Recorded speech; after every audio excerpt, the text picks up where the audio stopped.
The behaviors in criterion A are not limited to impulsivity, as in ADHD, but include socially inhibited behavior. Now, I'm taking it, most of you work with children, you've had ADHD kids in, okay? The hyperactivity of ADHD is very distinct from this type of hyperactivity. This won't necessarily be the go here, there, blah, blah, blah, blah. But what was I doing 10 seconds ago? Huh? What? Okay?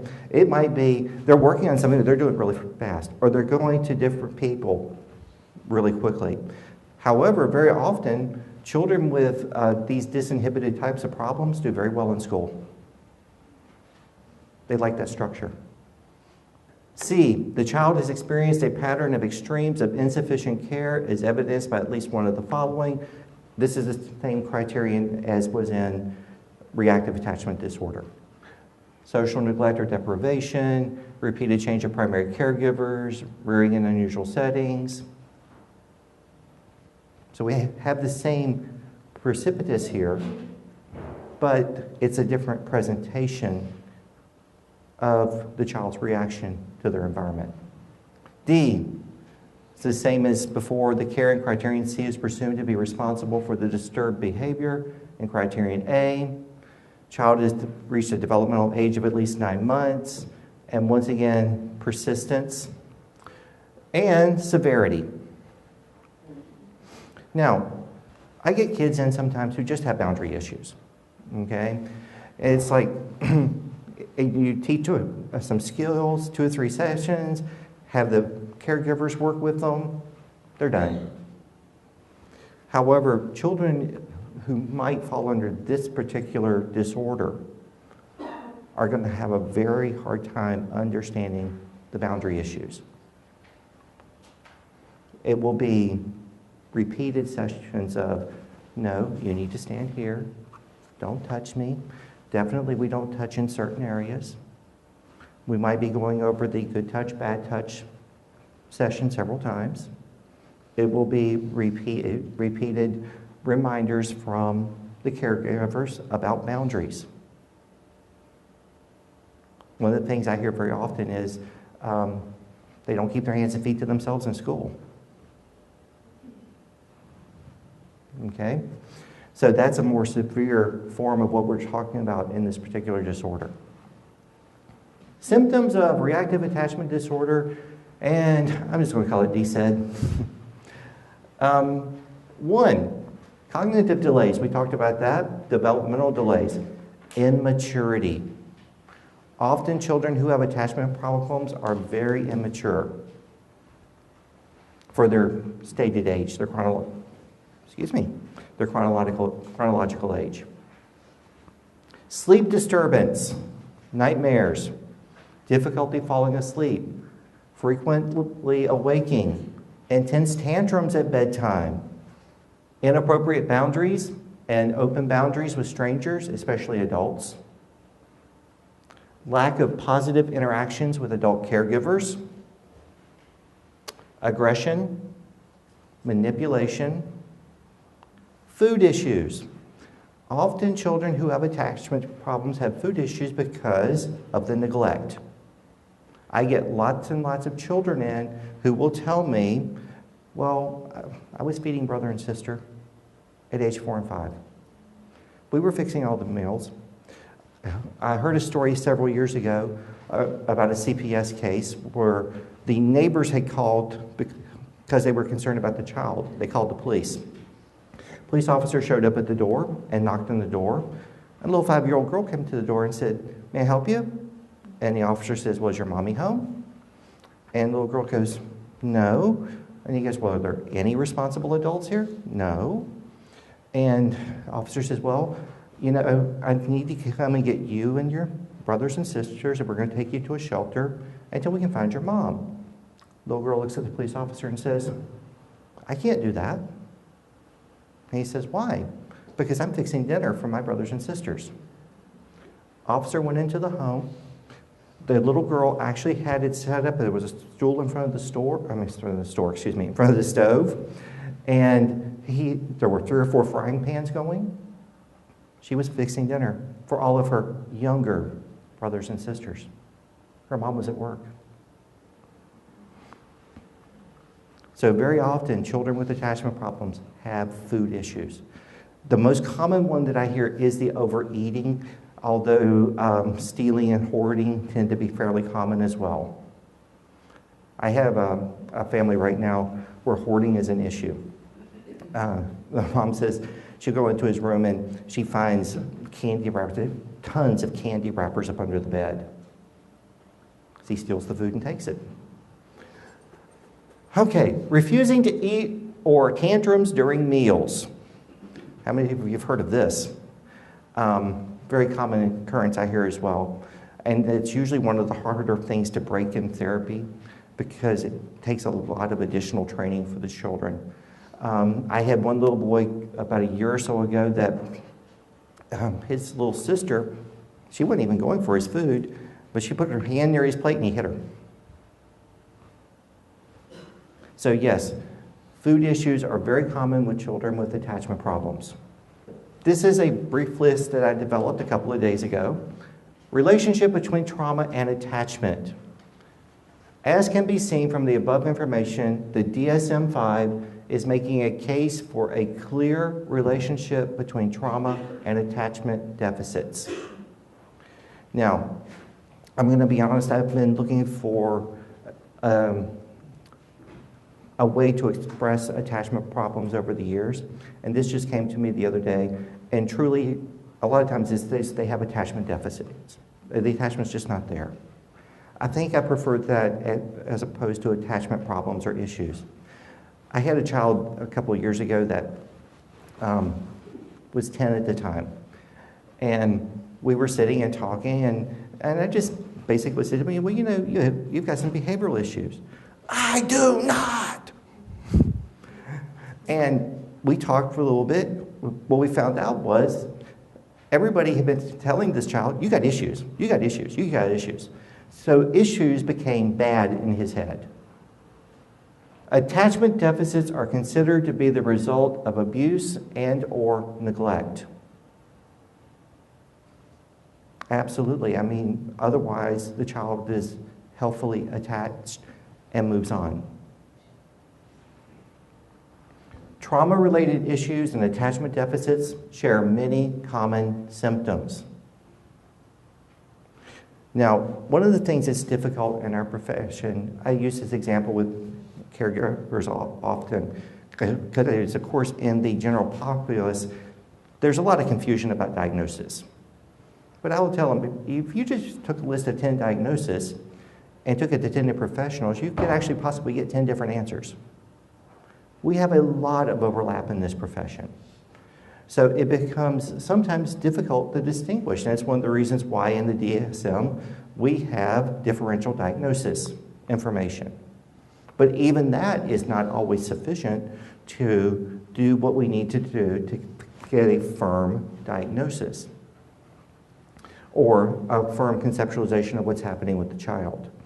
So yes, we might see overlap into ADHD, we might see overlap into PTSD or other trauma issues, even potentially one of the more common things I see is because of the severity of the abuse and neglect. Sometimes my children come in, one of my initial thoughts is they may have autism because they're presenting with a lot of autistic symptoms. However, time and experience will usually tell us it's not autism, it's trauma. And attachment is the real problem. So yes, we do have a lot of overlap. So it's important that we do a very sound intake, lots of information. For those of you who work with Child Protective Services, one of the things I do when I get children in is I actually ask for legal paperwork from them. I want removing affidavits. I want, if they've been to another therapist, I'd like to see information from the other therapist to see all the total picture of what's going on. By the way, if a child's actually been legally removed by CPS, mostly, not always, but mostly, removing affidavits are a wonderful source of information and history of the child and the family and what's been going on. So please ask your caseworkers for those. And they will usually re-release it to you. I don't think I have any problems with that at all, actually. Trauma-related issues and attachment deficits are simultaneously present for clients with these issues. Even if we're not getting into the realm of an actual attachment disorder, very often I will see at least some signs of attachment problems. Often it's manipulation, food issues, sleep issues, sometimes social delays, etc. Clients may present with trauma-related issues and attachment issues who do not meet the diagnostic criteria for trauma-related disorders. This is an important point. Just because they've been traumatized does not necessarily mean they have post-traumatic stress disorder. However, they may have an attachment disorder. PTSD is a mental injury. I want to introduce this idea to you. For anybody who has not read the work of Richard and Rosemary Sword or Philip Zimbardo, they're doing something called time perspective therapy. Very interesting information. I highly recommend everybody read, anybody who's working with traumatized children or adults, read his book called Time Perspective Therapy, Zimbardo's book, Time Perspective Therapy. Okay? In their work, they kind of introduced this idea of, excuse me, post-traumatic stress disorder as being a mental health injury. Some of the points they make are multiple areas of the brain are affected by trauma. Now, think about this for just a moment. Let's say you're a child and you have witnessed mom and dad beating each other up all the time. Well, your visual area of your brain is affected. The auditory part of your brain is affected. Your smell might even be affected. Lots of children who come in who are traumatized have what I call supersonic hearing.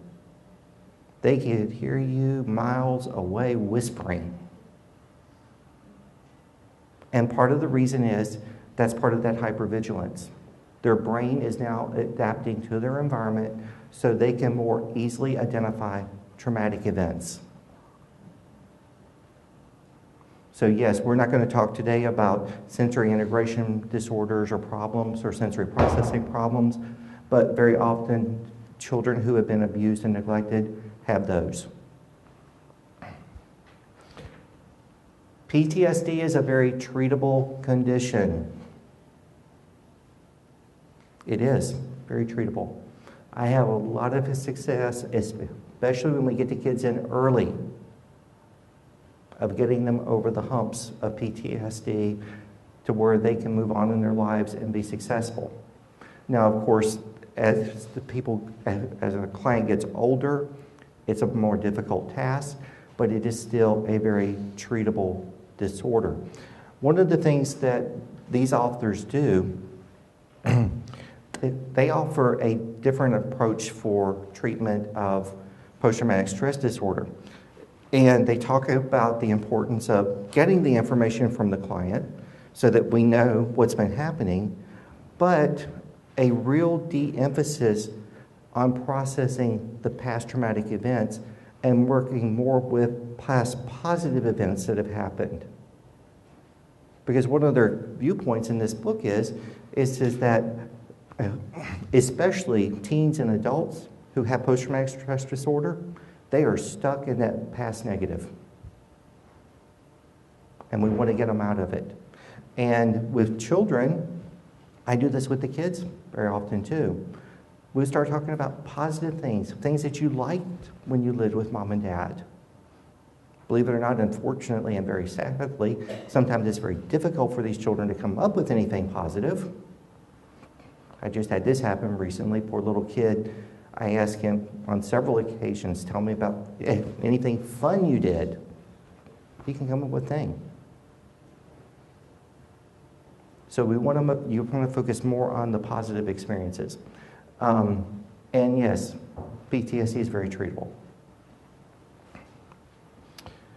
Okay, and we talked about this part already. And I have a couple of more ideas I would like to introduce to everyone. I want to talk about survivor versus victim. I do not have any victims that come into my office, at least as far as I'm concerned. I started immediately talking to them about their survivors. Survivors have tremendous skills and talents that they can actually utilize in their own treatment and their own behaviors getting better. If we talk about them as victims all the time, and they might take that label and run with it. How many of y'all work with adults? Okay. How many of your adults get into, I'm bipolar and that's what's wrong with me? That's what my problem is. Oh, I have PTSD. I'm schizophrenic. The label set in. Herman in 1992 added that survivors' levels of distress are typically higher than individuals who have not been abused, and that symptoms are typically present in multiple domains. Then I add down here, all clients with PTSD are survivors. They are. They've survived something. What it is individual very often, but they've survived. Not all clients with PTSD see themselves as victims. They truly don't. It is critically important to help reframe clients with PTSD from viewing themselves as victims to survivors. Critical. Because if they continue to think they as victims and get into victim speak and mode, they're going to be a victim.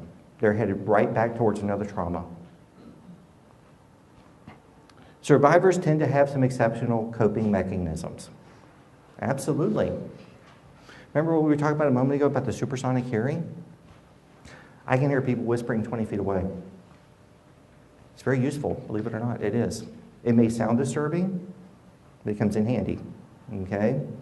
Hypervigilance, to some extent, is very useful because it makes you aware of your surroundings. It makes you aware of what's going on with you. How many clients do y'all have that have no sense of mindfulness whatsoever? And to some extent, that's a lot of their problem. Mindfulness has gotten to be one of the bigger catchphrases right now, too, in therapy. I see that a lot in trainings. Are any of y'all familiar with Dr. Linehan's work? Marsha Linehan, borderline personality disorders. She's been working with mindfulness for 30 years. It works.